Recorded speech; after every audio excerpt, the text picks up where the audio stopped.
one of the things psychologists have done for the last 20 years, especially the social psychologists, is push this idea of self-esteem. You should feel good about yourself. And I think, why would you tell someone 20 that? It's like, you should feel good about who you are. It's like, no, you shouldn't. Why should you feel good about who you are? It's like, you should feel good about who you could be.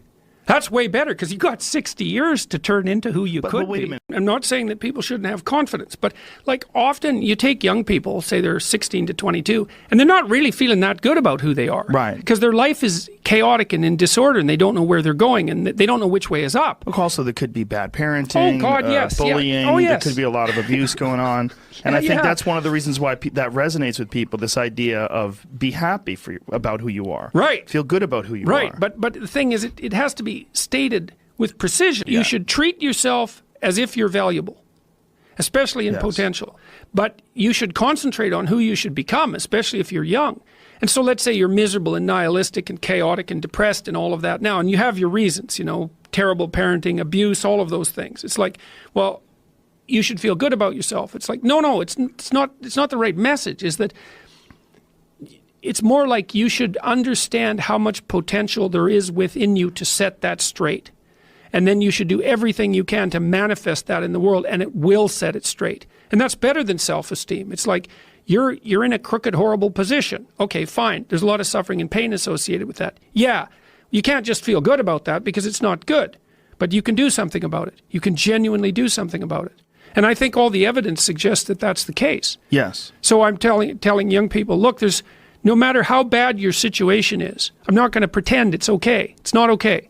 It's tragic, tainted with malevolence. And some people really get hurt by malevolent people, like, terribly hurt. Sometimes they never recover. It's really awful. But there's more to you than you think. And if you stand up and face it with a positive, with a noble vision, with discipline and intent, you can go far farther to overcoming it than you can imagine. And that's the principle upon which you should predicate your behavior. And I think that one of the things that's really nice about being a clinical psychologist is that this isn't just guesswork.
Like one of the things, we know two things in clinical psychology. One is truthful conversations redeem people.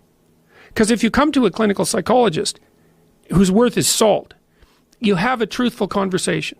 The conversation is, well, here's what's wrong with my life. And here's what caused it. Maybe it takes a year to have that conversation. And both of the participants are doing everything they can to lay it out properly. Here's how it might be fixed. Here's what a beneficial future might look like. And so it's a completely honest conversation if it's working well. And all that's happening in the conversation is that the two people involved are trying to make things better. That's the goal. Let's see if we can have a conversation that will make things better. Okay, so we know that works. It does make things better. And then another thing we know is that, well, let's say there's a bunch of things that you're afraid of.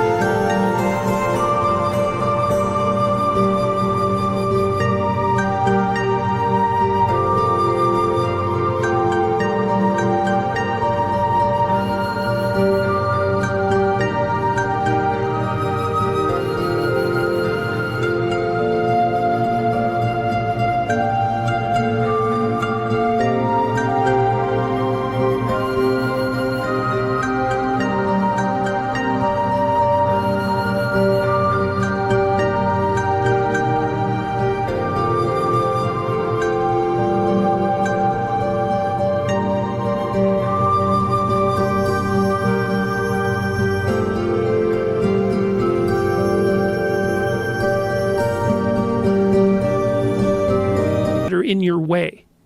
So you have some vision about who you want to be. Maybe you have to, you want to be successful in your career, so you have to learn to talk in front of a group. It's like, okay, well, you're afraid of that. It's like, no wonder you don't want to be humiliated. So, okay, so what do we do about that? Well, maybe we first get you to speak in front of one person and then 3 people, for 5 minutes and then for 10 minutes. Like graduated exposure to what you're afraid of. Voluntary graduated exposure to what you're afraid of is curative. So to tell people that if you confront the world forthrightly, if you speak the truth, and you expose yourself courageously to those things that you're afraid of, that your life will improve, and so will the life of people around you.